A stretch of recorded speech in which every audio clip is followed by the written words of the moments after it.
गुरु भगवान के शुक्राने हैं। साधन करने वालों में एक खास बाधा है, नहीं तो बहुत जल्दी उन्नति हो जाए।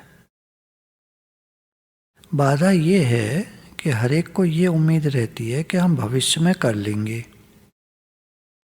भविष्य में भजन कर लेंगे, अब हम भजन किया करेंगे, अब हम बैठा करेंगे थोड़ी देर, अब हम निश्चय में रहा करेंगे, अब हम सत्संग में रोज जाया करेंगे। कुछ ऐसी चीज़ें सोचा करते हैं जो वो कर नहीं पा रहे होते, और जब हम वो साधन कर लेंगे तो परमात्मा प्राप्ति हो जाएगी, कल्याण हो जाएगा, उद्धार हो जाएगा। ये सब भविष्य की आशा, ये बाधक हैं, महान बाधक हैं। परमात्म तत्व की प्राप्ति में भविष्य नहीं है। सांसारिक वस्तुओं की प्राप्ति में भविष्य होता है। हम कल ये काम करेंगे, कल ये भोजन में बनाएंगे, कल मार्केट जाएंगे, कल जब बिजनेस पर जाएंगे तो ये काम करना है, वो काम करना है। तो संसारी रीतियों में भविष्य का प्रयोग किया जाता है। कल या जब या तब, एक महीने में, एक हफ्ते में, ये भाषा संसार में प्रयोग की जाती है। जो परमात्मा अभी हैं, अभी अभी यहीं पर हैं, अभी हैं, उनके लिए कल का क्या मतलब है, बाद में का क्या मतलब है, जब और तब क्या होता है। अब हम नाम जप की आदत डालेंगे, अब हम सत्संग के समय पर और कुछ नहीं सोचेंगे, अब हम भोजन करते समय सत्संग की वाणी लगाकर सुना करेंगे। तो वो तो अभी कर सकते हो, आप आज कर सकते हो, अभी कर सकते हो। भगवान अभी हैं, यहीं पर हैं, आप मान लो, तो अभी आपको तत्व प्राप्ति हो गई। आपने कहा मैं भगवान का हूँ, भगवान मेरे हैं, दिल से कहा, अंदर से कहा, पक्के तौर पर कहा, मान लिया, 100% मान लिया, तो तत्प्राप्ति हो गई। प्राप्त करना क्या होता है भगवान के लिए, वो तो अभी है, इसी समय है।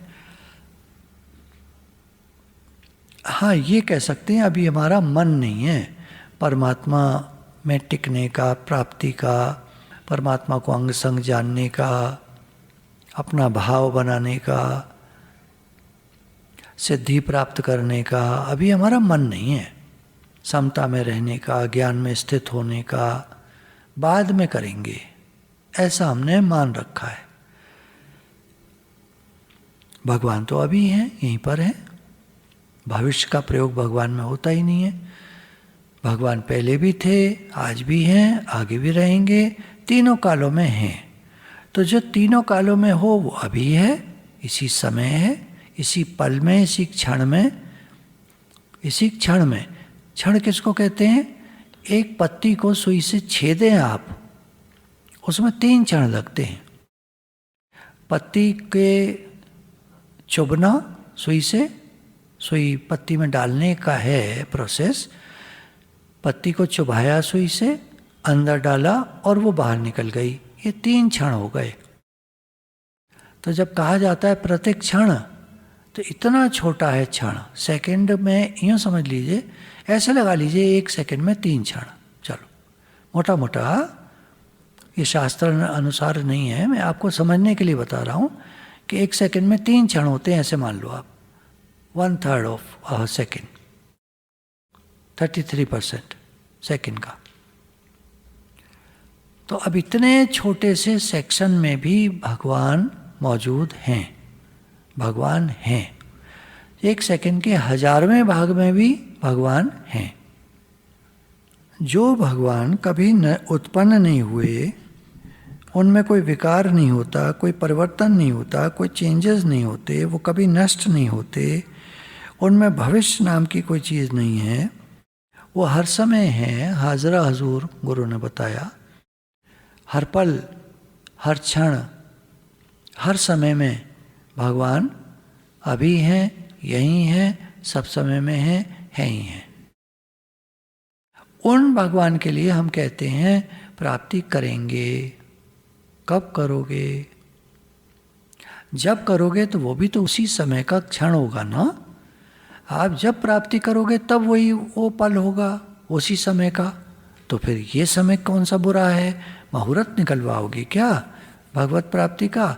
या भगवान किसी मुहूर्त में होते हैं क्या? कल सुबह 3:40 से लेकर 10 मिनट तक, 3:50 तक भगवान बिल्कुल रहेंगे।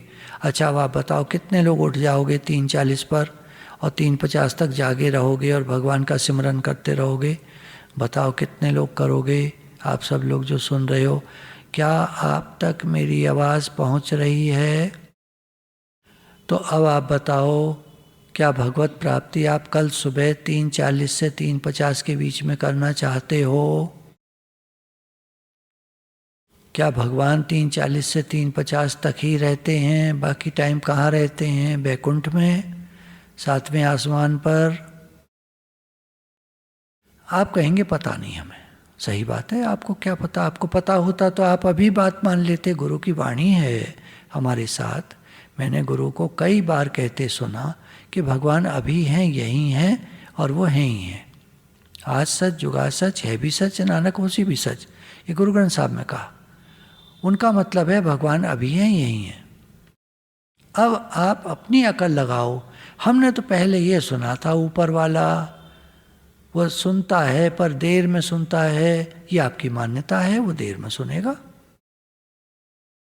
अगर किसी की मान्यता है कि भगवान अभी सुनते हैं, इसी पल, इसी क्षण, तो भगवान अभी सुनते हैं, ये उसकी मान्यता है।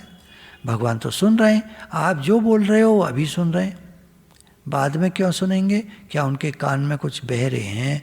या उनके कान इतने लंबे हैं, उनकी नली कान की, क्या वो आपने यहाँ से बोला अब उनकी आवाज़ उन तक आवाज़ पहुँचने में 15 मिनट लगते हैं या 15 दिन लगते हैं या 15 साल लगते हैं? अभी तो आपके मानने के ऊपर है। कितनी लंबी उनकी कान की नली है जिसमें आवाज़ कितने साल में पहुँचेगी? हैं? ये तो आपकी मान्यता है महाराज। आप देखो, आप क्या चाहते हो? आप अभी चाहते हो इंस्टेंट 2 मिनट मैगी नूडल, तो 2 मिनट। कोई कहते हैं मैगी नूडल पे लिखा रहता है, कोई नहीं बनता 2 मिनट में। मैगी नूडल बनाने में भी 15 मिनट, आधा घंटा, 1 घंटा लगता है, क्योंकि सब्जी वो करते हैं वो तैयार, उसके लिए सारा मसाला ठीक ठाक कर कर आके तब उसमें मैगी नूडल उबाल करके तब डालते हैं, फिर उसको पकाते हैं। वो काफ़ी देर पकाते हैं, तब उसमें टेस्ट आता है असली। तो मैगी नूडल 2 मिनट तो कहने की बात है, 1 घंटा लगता है। भगवत प्राप्ति 1 घंटे में नहीं होती। भगवत प्राप्ति एक क्षण में होती है, इसी क्षण में होती है, अभी होती है। तो संसार में भविष्य का प्रयोग है, समय का प्रयोग है। भगवान में कोई समय नहीं होता, वो टाइमलेस है, समय से परे हैं। वो अभी हैं, इसी समय में है और हर समय में है, सब जगह हैं। कहाँ नहीं है? आपके पास नहीं है बस, बाकी सब जगह है। तो सब जगह है तो सब जगह है, सब समय में है तो इस समय में भी है। तो यदि आप भविष्य मान लोगे तो फिर आपको भविष्य में कब प्राप्ति होगी कोई पता नहीं, क्योंकि आपको स्वयं निश्चय नहीं है कितने टाइम में आप मानते हो भगवत प्राप्ति होगी। वही आपकी मान्यता आपके सामने आएगी। हम लोग सब कल्प वृक्ष के नीचे बैठे हैं, जो मांगते हैं इंस्टेंट मिलता है, पर यहाँ कल्प वृक्ष भगवान को देने वाला है। भगवान को मांगो, इंस्टेंट मिलते हैं अभी। अब आप कहेंगे कहाँ मिले, हम तो मांग रहे हैं भगवान मिल जाओ। तो एक बात और समझिए, भगवान मिले मिलाए हैं आपको। जैसे घर में आपके एक पेंसिल होगी जरूर, तो अब आप, ये उदाहरण समझने के लिए है, फिट नहीं बैठेगा। उदाहरण से केवल बात समझी जाती है। अब पेंसिल आपके घर में है, आपको मालूम है? हाँ जी मालूम है, ठीक है, बस ऐसे भगवान है। लेकिन इस समय नहीं दिख रही आपको पेंसिल। अब वो किसी की जिज्ञासा हो जाए इतनी, इतना कौतूहल, इतना प्रेम, इतनी जिज्ञासा, इतना अपनापन हो जाए, इतनी तड़प, इतनी बेचैनी, भूख न लगे, प्यास न लगे, तड़प हो जाए, उसको अभी दर्शन हो जाएंगे। भगवान तो अभी हैं, यहीं पर है। उनको क्या देर लगती है दर्शन देने में, पर हमारी चाहत नहीं है। हम हमेशा सब काम को भविष्य पर टालते आए हैं। कल करेंगे, जब करेंगे, तब करेंगे, देखते हैं, करता हूँ, अभी उठता हूँ, अभी काम पर जाता हूँ, अभी करता हूँ, अभी देखता हूँ ना, अभी करता हूँ ना। तो ये आदत बनी हुई है। तो भगवान मिले मिलाए हैं। अगर गुरु कहते हैं, वो बात उसको समझ में नहीं आती। भगवान तुम साधना करो तो भगवान मिलेंगे, ये बात उसको समझ में आती है, क्योंकि यही रीति है दुनिया की। काम करो तो पैसा मिलेगा, दुनिया की ये रीति है। इसी तरह साधना करोगे तो भगवान मिलेंगे, ये हमने मान रखा है। तो ये मान्यता को गुरु जो हैं वो सही करते हैं। भगवान अभी हैं, यहीं पर हैं, मिले मिलाए हैं, बस मान लो, निश्चय कर लो और उनसे संबंध बना लो। हे नाथ, मैं आपका हूँ, आप मेरे हैं, बस काम बन गया। हमारी मान्यता क्या है ये हम देखें। हमारी मान्यता है, जैसे बचपन में थी कि मैं लड़का हूँ, तो अपने को लड़का समझते थे। दोस्तों में जाते थे तो अपने को दोस्त, दूसरे को दोस्त। क्लास जाते थे तो टीचर वहाँ कहती थी, स्टूडेंट्स प्लीज़ नोट दिस, तो हम स्टूडेंट्स कहलाते थे, तो हम अपने को स्टूडेंट्स मानते थे।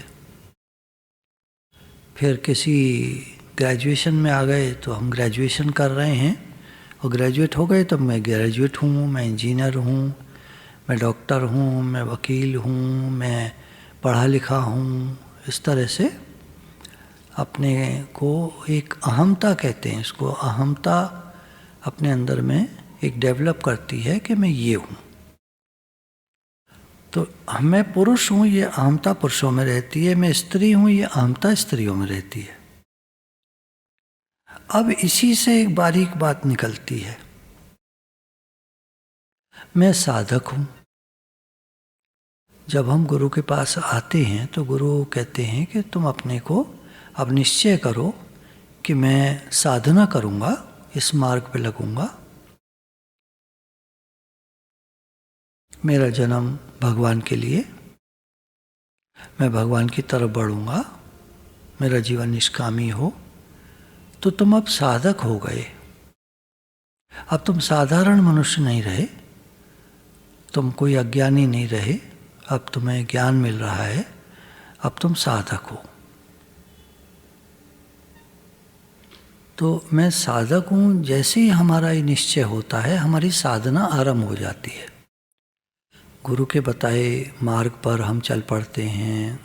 जो गुरु ने हमको जिस तरह बताया है, गाइड करते हैं, उस तरह हम चल पड़ते हैं।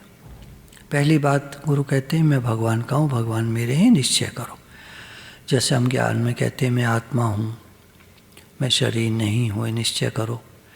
और अगर सांख्य योग को देखें तो वहाँ सीधा कहते हैं अहम ब्रह्मास्मि तत्त्वमसि, गुरु का उपदेश है। तो गुरु के पास जाते ही वो कहते हैं तुम ब्रह्म हो। तो साधक उस तरह निश्चय करता है। ब्रह्म यानी जो सुप्रीम पावर है, एग्जिस्टेंस है, जो कॉन्शसनेस है, जो ऑल परवेडिंग परमात्मा तत्व है।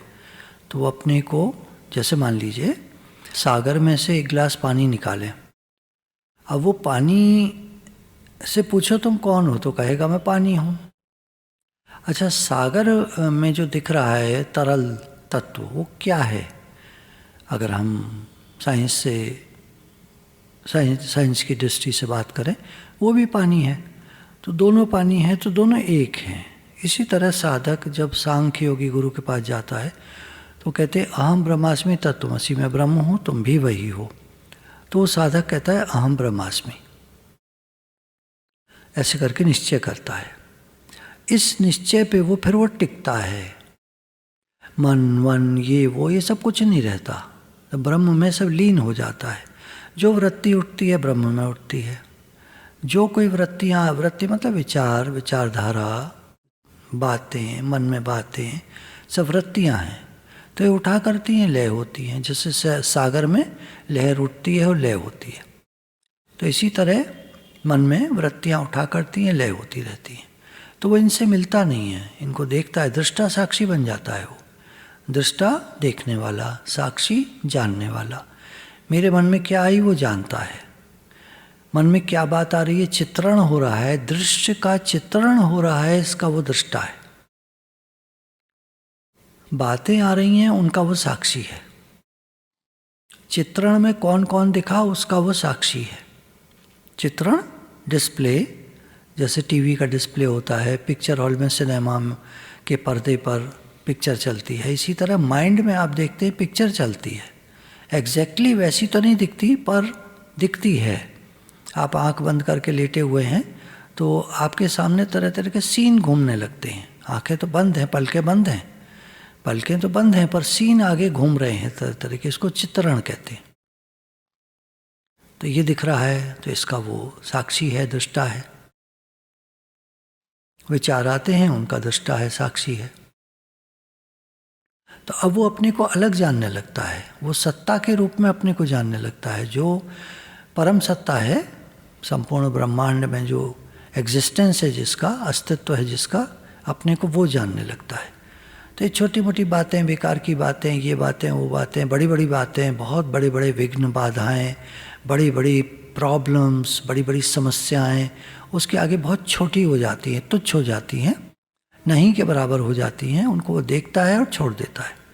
वो अपने निश्चय में हर समय स्थित रहता है। तो सांख्योग का साधक उस तरह से करता है।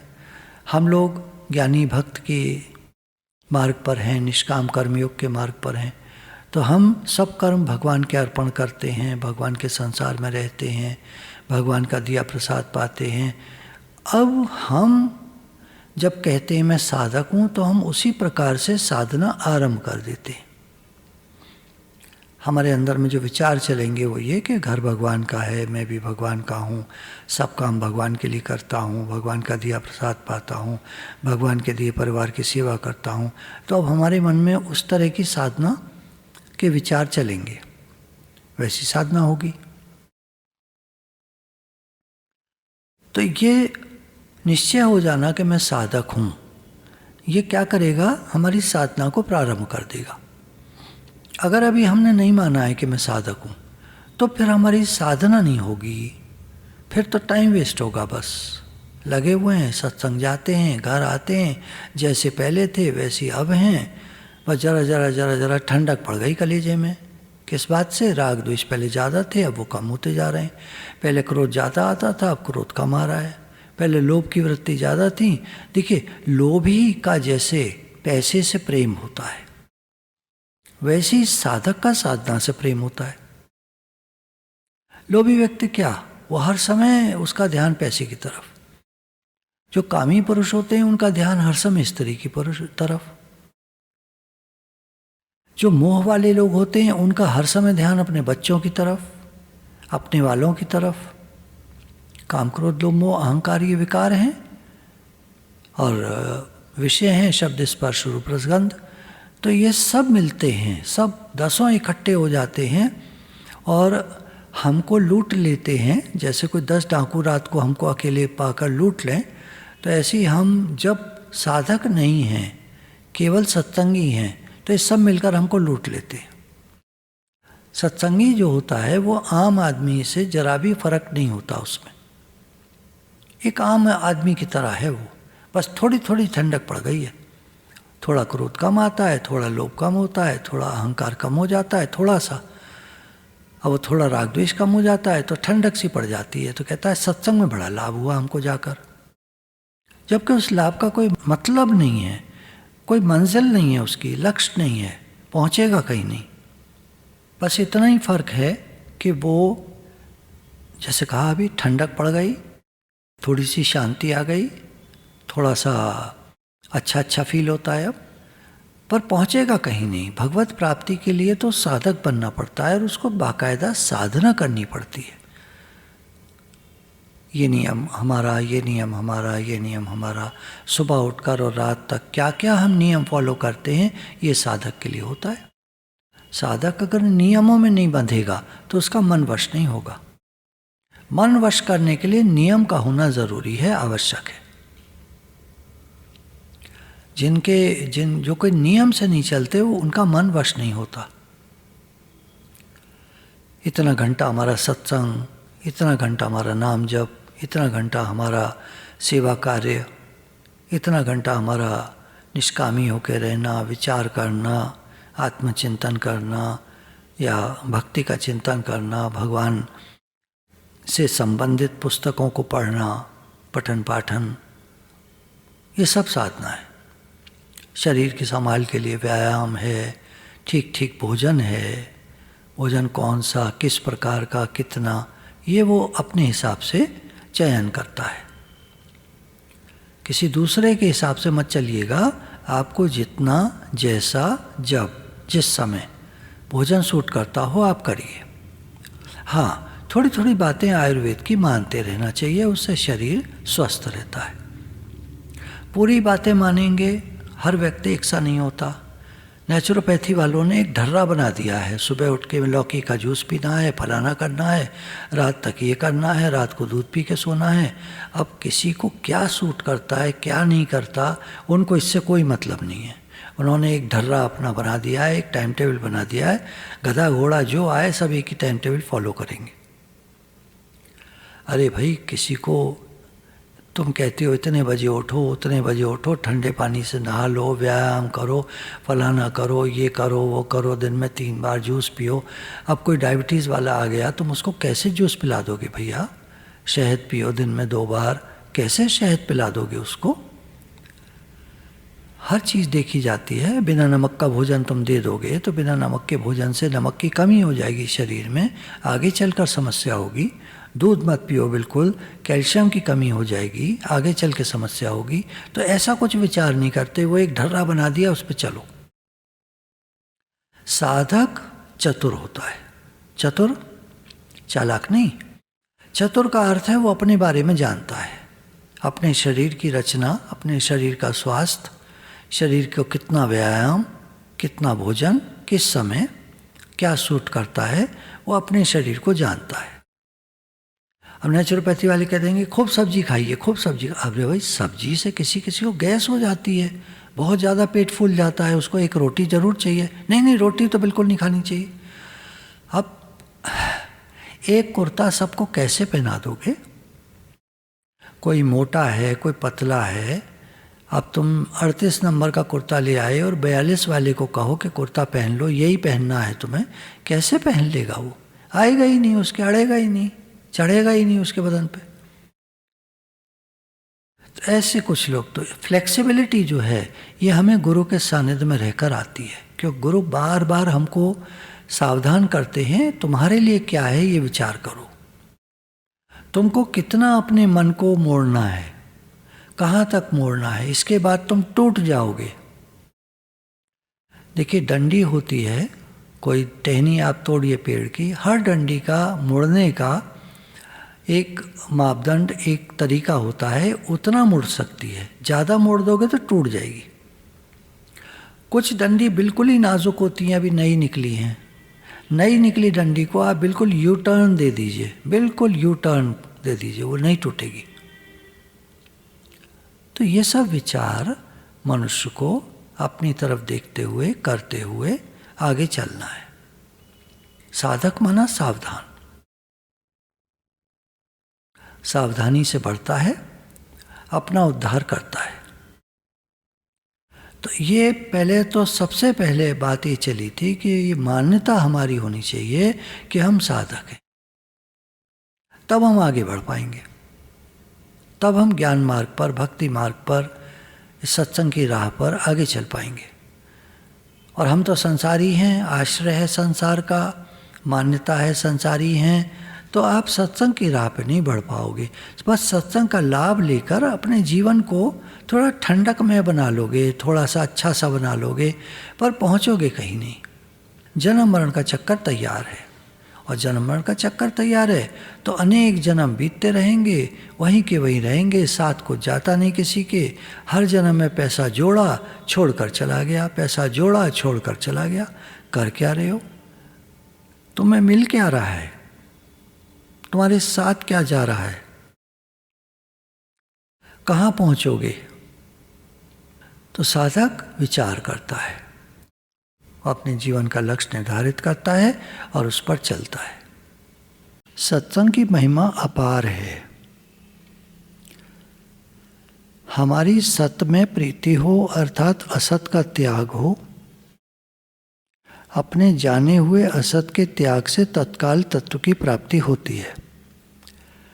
हम कहाँ अटके हुए हैं? मन के साथ मिले हुए हैं, शरीर को मैं मान रहे हैं, तो भगवान कैसे मिले?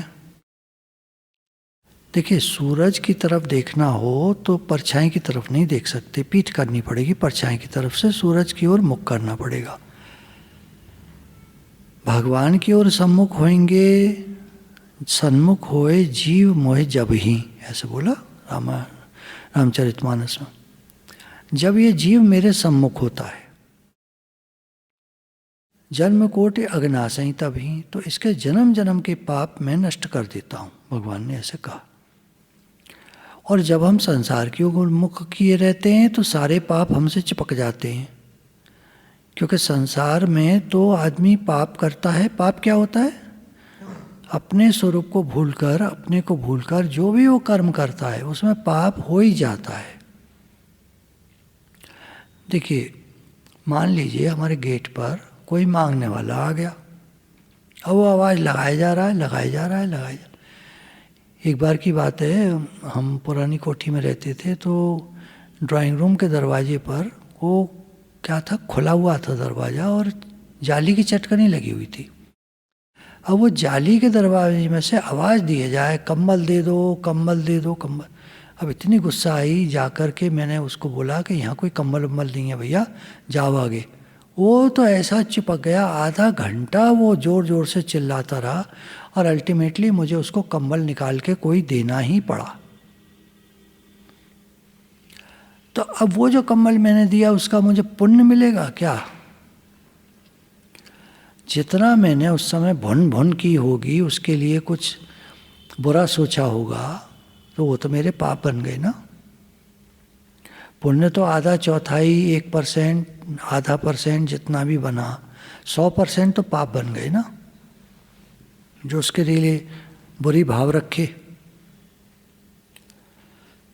तो ऐसे जीवन में घटना कोई हो जाती है, तब समझ में आता है कि भगवान को भूलकर, अपने स्वरूप को भूलकर, संसार को सच मानकर हम जो भी करे चले जा रहे हैं वो सब पाप की श्रेणी में है।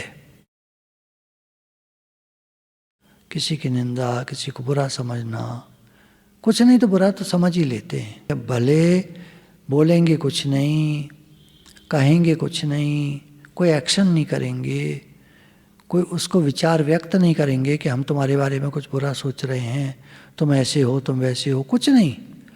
न बोली से किया, न कर्म से किया, कुछ नहीं किया, पर भाव अंदर खराब रखे। भगवान ने गीता में कहा है, वासुदेव सर्वम, मैं ही सब रूप में बनकर आ गया हूं। ये सब संसार जो तुमको दिखता है अर्जुन, ये मेरा विराट स्वरूप है, मैं ही हूं सर्वत्र। अब हमको भगवान कितने कितने लोगों में दिखता है? 1 में, 2 में, 10 में, 20 में, 100 में, 500 में, कितने लोगों में दिखता है भगवान? गिनती करो जरा, बताओ आप लोग। हाँ, ये आवाज आई आपको? 1 में भी नहीं।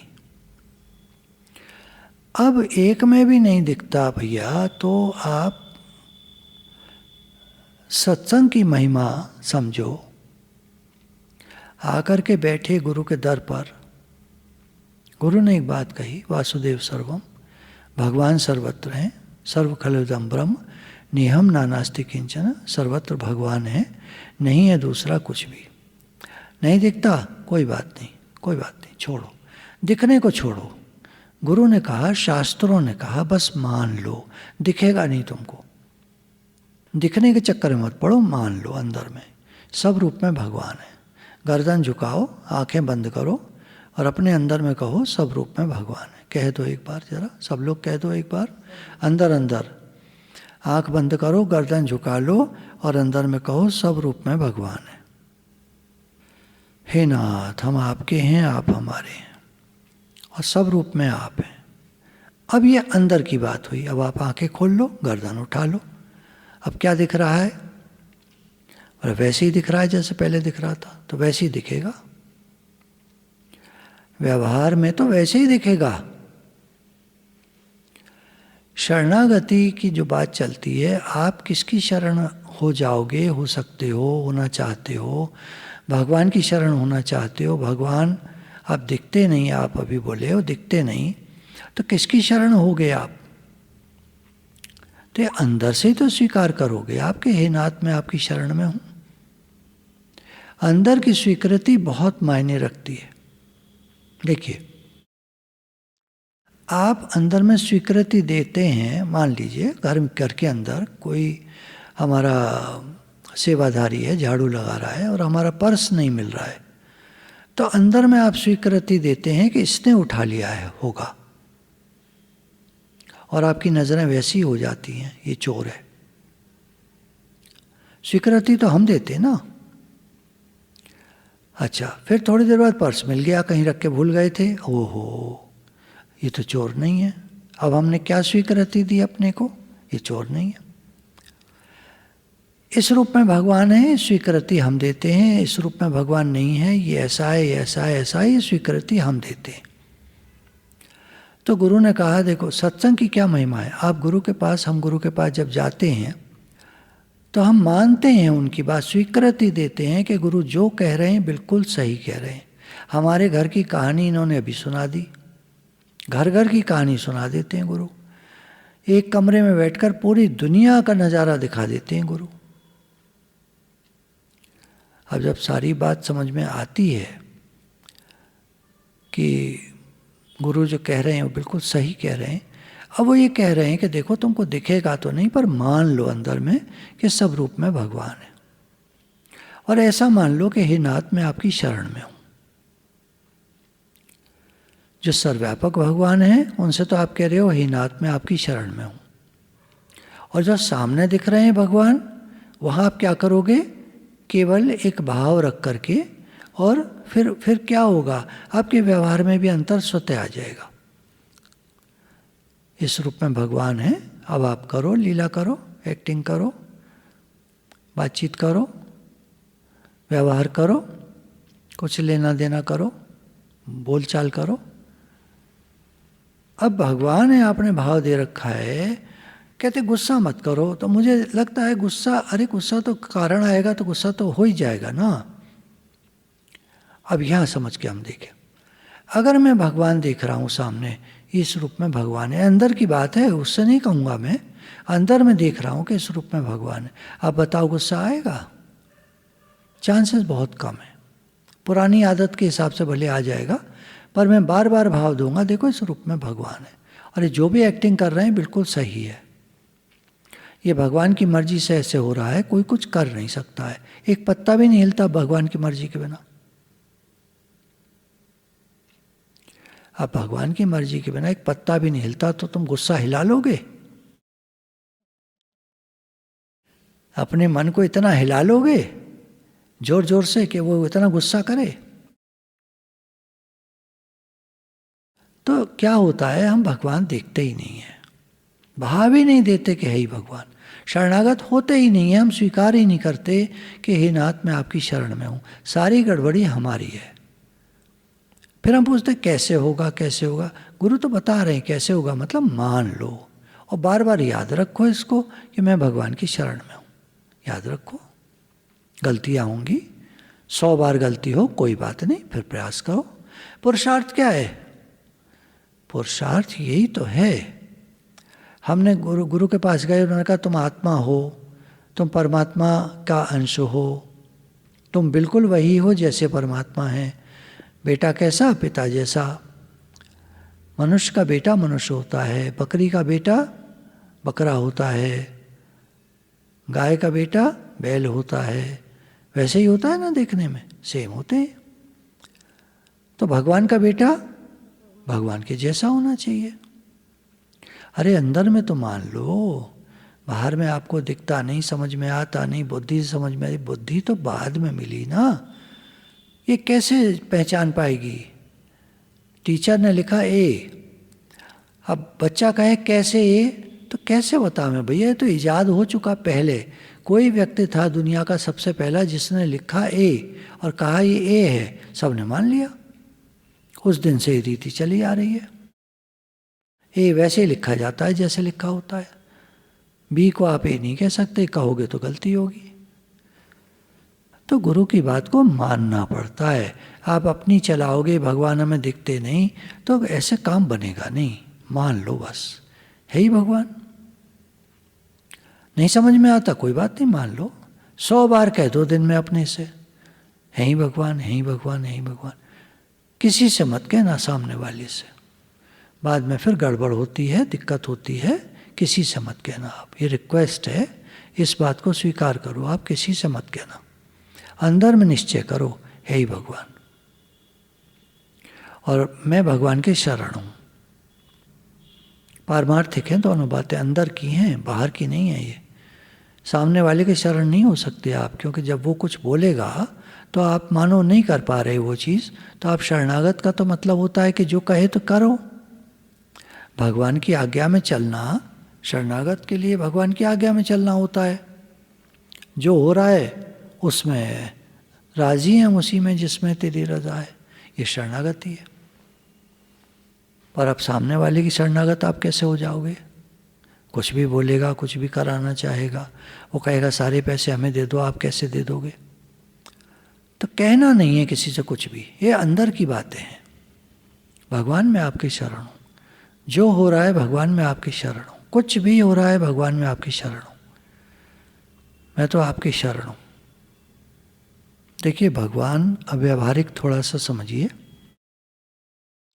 कुछ भी जब भगवान हमको देते हैं तो बिल्कुल ऐसा लगता है कि हमारी अपनी चीज़ है। भगवान का देने का ऐसा ही तरीका है। तो चीज़ की तरफ दृष्टि ना होकर हमारी दृष्टि भगवान पर होनी चाहिए। सत्संग के द्वारा हमको ये ज्ञान की बातें मिलती हैं। जब हम गुरु के पास जाते हैं, सत्संग में जाते हैं, तो हमको सार बातें, मार्मिक बातें, व्यवहार में कैसे चलें, पारमार्थिक रूप क्या है, ये सारी बातें हमको समझ में आती हैं। पारमार्थिक रूप हमारा आत्मा है, हम भगवान के अंश हैं, परमात्मा के साथ एक हैं। व्यवहारिक रूप से हम शरीर हैं, ये जड़ है, नाशवान है, दुख रूप है, क्षणभंगुर है। आदमी, एक सांस आई एक नहीं आई, आदमी, दमी, दम कहते हैं सांस को, एक दम आया दूसरा दम नहीं आया, खत्म। तो ऐसा आदमी।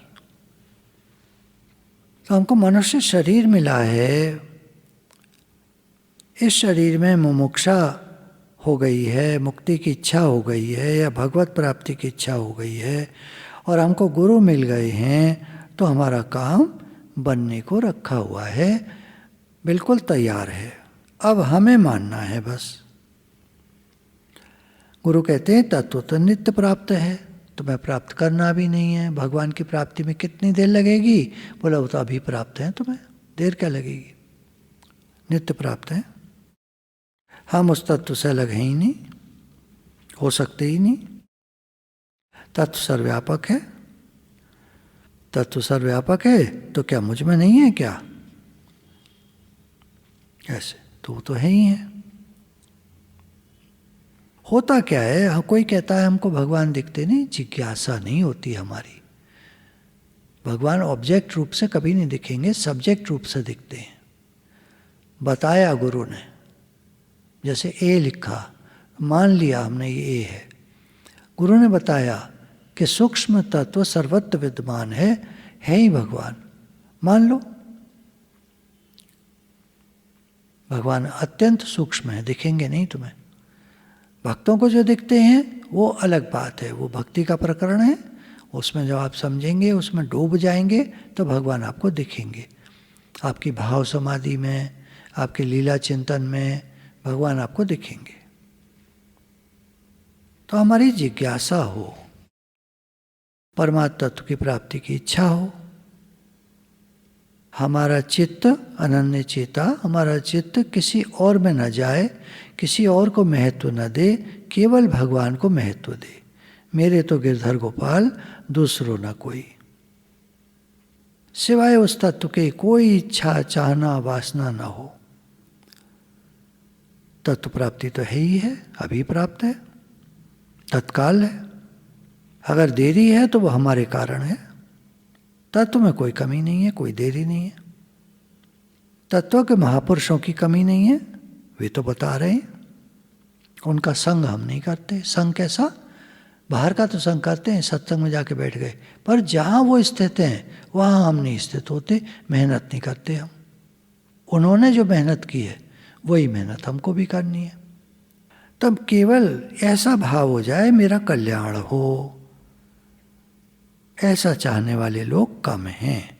पुराने ज़माने में भी कम थे, आज भी कम हैं। अब अच्छी बात है कम हैं। क्यों? एक क्लास में 4 ही बच्चे हों तो टीचर का पूरा ध्यान 4 बच्चों पर रहता है। तो सत्संग में लोग कम आते हैं तो बहुत अच्छी बात है। भगवान देखते होंगे कि वाह, ये मेरे बच्चे हैं, ये मेरा भजन कर रहे हैं, सारा ध्यान भगवान का हमारी तरफ रहेगा। तो अच्छा है कम लोग आते हैं सत्संग में। भगवान का दरबार तो खुला हुआ है, कोई जाने वाला चाहिए। नारद जी ने कहा, भगवान आप किसी को स्वीकार क्यों नहीं करते? भगवान ने कहा, कोई मुझे स्वीकार नहीं करता, मैं क्या करूं? चलिए भगवान आप चलिए, देखिए मैं बुला लाता हूँ सारे अलीगढ़ को।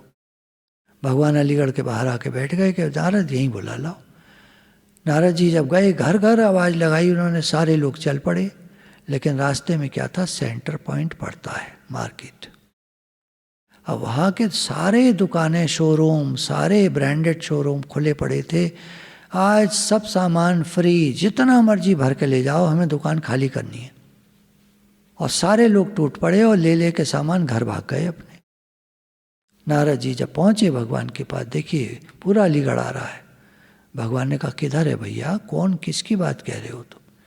नारद जी ने मुड़ के देखा तो एक भी कोई नहीं। हमारी जिज्ञासा की कमी होती है, हमारी लालसा की कमी होती है। भगवान तो नित्य प्राप्त हैं। गुरु भगवान के शुक्राने।